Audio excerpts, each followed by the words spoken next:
Nadia's Music Corner listeners. If you're new here, I'm your host Nadia, and today we're going to be covering Taylor Swift, legendary pop star's album, Folklore. More particularly, its rating on Pitchfork. With those unfamiliar with what Pitchfork entails, it was a website launched in 1996 with the main purpose to review and critique albums and their artists. These critiques are done by credible reviewers in a blog format. By the early 2000s, it was no longer just a blog. It was a place for readers to explore and discover new music outside of their usual music taste. Pitchfork uses an infamous 0 to 10 rating scale to rank albums on a tiered list. In this case, Folklore is 68th. In today's episode, we're going to be dissecting whether or not this album deserves to honor its spot, rank higher, or delve down deeper on the list.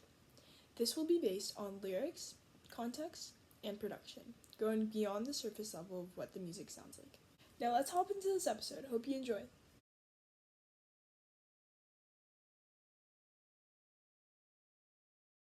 I feel like it only makes sense for us to dive into an introduction of our singer today, Taylor Swift, to start off this episode right.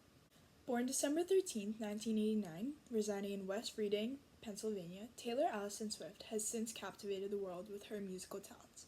Showing interest in music from an early age, it's almost like Taylor Swift was bound for a life of stardom. From first singing in a Philadelphia 76ers basketball game at the age of 11, to then releasing her first debut album, Fearless, at the age of 16, to then becoming the first artist to win Grammy Award Artist of the Year 4 times in a row, her career has grown tremendously, and there's no doubt that she's one of this generation's most influential artists. For the land of the free and the home of the brave. Taylor Swift. 2008 album, Fearless, where she paid homage to her country roots with a pop twist, headlined number 1 on the Billboard 200 chart, and stayed there for longer than any other album of that generation. Safe to say, she's been successful from the jump. And everything that used to seem wrong all of a sudden seemed right because you were with the person who made you feel fearless.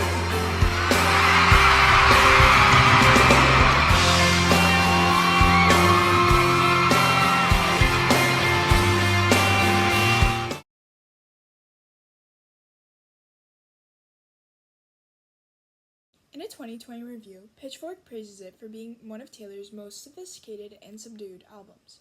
They recognize that the surprise 2020 album release was during the isolation time and the COVID-19 outbreaks, an emotionally taxing time for many, which may indicate the somber undertone of the music itself. Pitchfork highlights Taylor swaying away from her usual pop persona and embarking on something more fitting into an indie folk genre, with sounds of guitar, piano, and her soft vocals.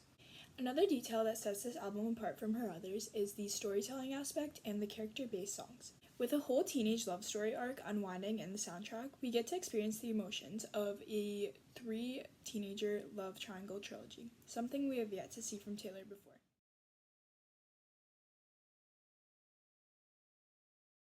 Folklore has a designated spot on this list, as it was a major genre shift for Taylor, possibly one of her biggest rebrandings to date. Taylor momentarily breaks away from the radio-friendly pop version of herself to share this indie version of herself to her listeners, which is exactly what Pitchfork looks for. Pitchfork doesn't place albums on the list simply because they sound nice. A team of qualified reviewers make a detailed review on the soundtrack, basing it on multiple musical elements. They search for pieces where artists go beyond their usual boundaries to create a unique piece of music, showing their growth as an artist. I wholeheartedly believe that Taylor is well deserving of her spot on this list, as it takes a lot of courage as an artist to embark on something new, especially at her status. You can never be too sure of what the crowd reaction will be, if it will be highly rated by listeners, make feasible income, and make a change in history. Taylor challenged these morals and conquered those fears, bringing us the album Folklore, not concerned about how she would be viewed after its release. Taylor knew that her true supporters would not see her any differently after the release of this album. Instead, they would appreciate her lyricism and the message behind the album. This album allowed Taylor to win her 3rd Grammy Award Album of the Year, an American Music Award, and numerous other achievements, including an Apple Music Award. Oh God! I want to thank all of my collaborators who are on the stage. I want to thank Serban Gania. I want to thank Justin Vernon, I'm so excited to meet you someday. Joe, who is the first person that I play every single song that I write, and I had the best time writing songs with you in quarantine. I want to thank James, Inez, and Betty, and their parents, who are the second and third people that I play every new song that I write. But mostly, we just want to thank the fans. You guys met us in this imaginary world that we created, and we can't tell you how honored we are forever by this. Thank you so much, and thank you to the Recording Academy. We'll never forget that you did this for us. Thank you so much. Uniquely enough, it also set a world record for the most streams in one day on Spotify for a female artist. If that doesn't prove to you that this album was historical for Taylor, I don't know what will. And just shows us again that Taylor is so deserving of her spot on this Pitchfork list. Now, as for the cover art, not much is said about it online or by Taylor herself, but here's the conclusion that I came up with. The album cover depicts a black and white picture of a forest landscape. In my opinion, I believe that Taylor is just fully embracing the cottagecore aesthetic that she meant to bring with this album, as many of the songs on the track adhere to that, with having somber undertone and mellow instrumentation. Another perspective you can look this album cover from is it being representative of the emotions felt during the COVID-19 outbreaks and isolation periods. It depicts a black and white forest with no person in sight, giving an almost nostalgic feel to it, which could have been representative to the loneliness we felt when we were in isolation away from friends and family during COVID. Once again, this is just a theory that I created based on the social status of the world during the time of the album release, but it has not been confirmed or denied by the artist herself.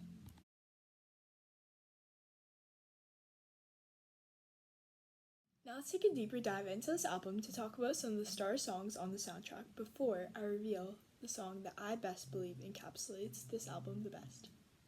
The first song we're going to be looking over is called Invisible String. Invisible String serves as the relief song on this album, as the 11 previous tracks base themselves on heartbreak, brokenness, and murder. So listening to this one kind of feels like a breath of fresh air.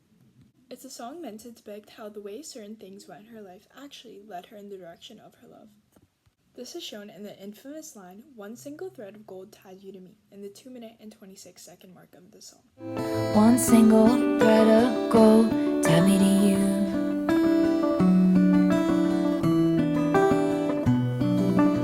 It comforts listeners by reassuring them that all the pain that they endured in the past will lead them exactly where they need to be. Next up, we're going to be talking about Mirrorball.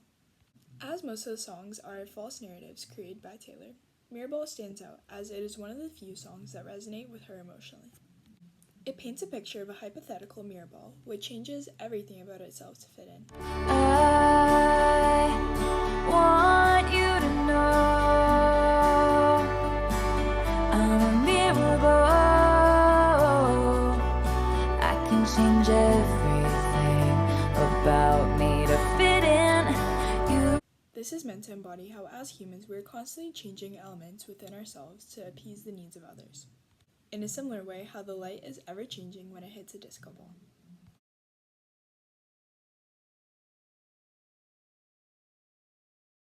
Now for the grand reveal of the song that I felt depicted the album the best, it's gonna have to be August.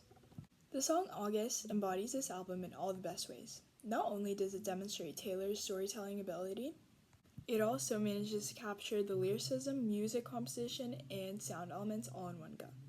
However, it's not only me that thinks this way.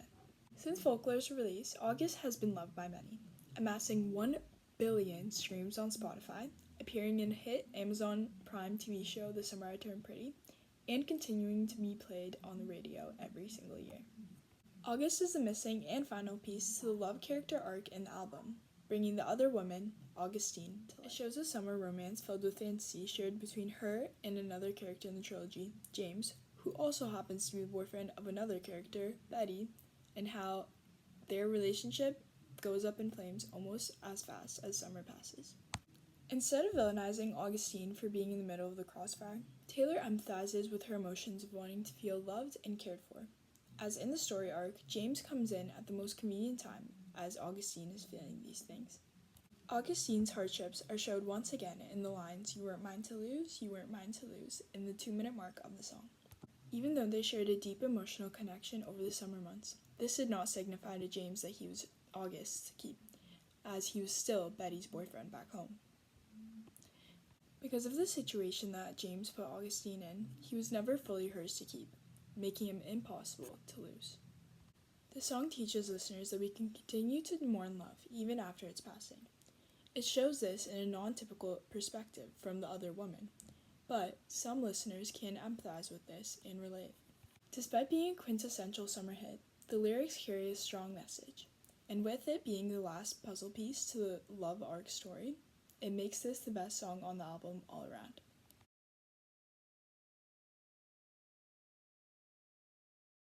Amongst Pitchfork's infamous 1 to 10 rating scale, Folklore receives an 8 and lands itself 68th on Pitchfork's Reader's Top 200 album list. However, I believe that this album deserves to be at least in the top 20. This opinion stems from how I've seen Taylor show up continuously in this industry for years and years. Taylor Swift most definitely has the credibility, awards, fan support, and growth to be one of this generation's most influential artists, if she isn't already. So it's a shocker to see that none of her albums have made their spot on this top 20. The 2020 release of this album shows that despite the craziness in the world during this time period, Taylor Swift had persevered and navigated how to craft a new album for her loyal fandom of Swifties. She released music outside of her usual writing style and lyricism, demonstrating her resilience as an artist and that she's not afraid to step out of her comfort zone, which is something that makes great artists even greater. Which is why at least one of the 10 award-winning albums she has should have made their spot on the top 20 on this list.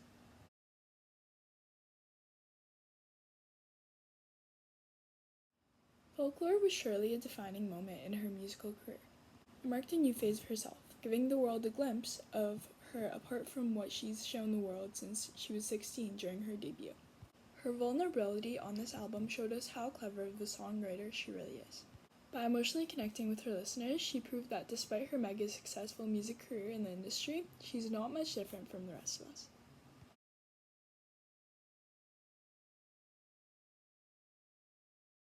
That's it for today's episode. Until we meet again, bye listeners!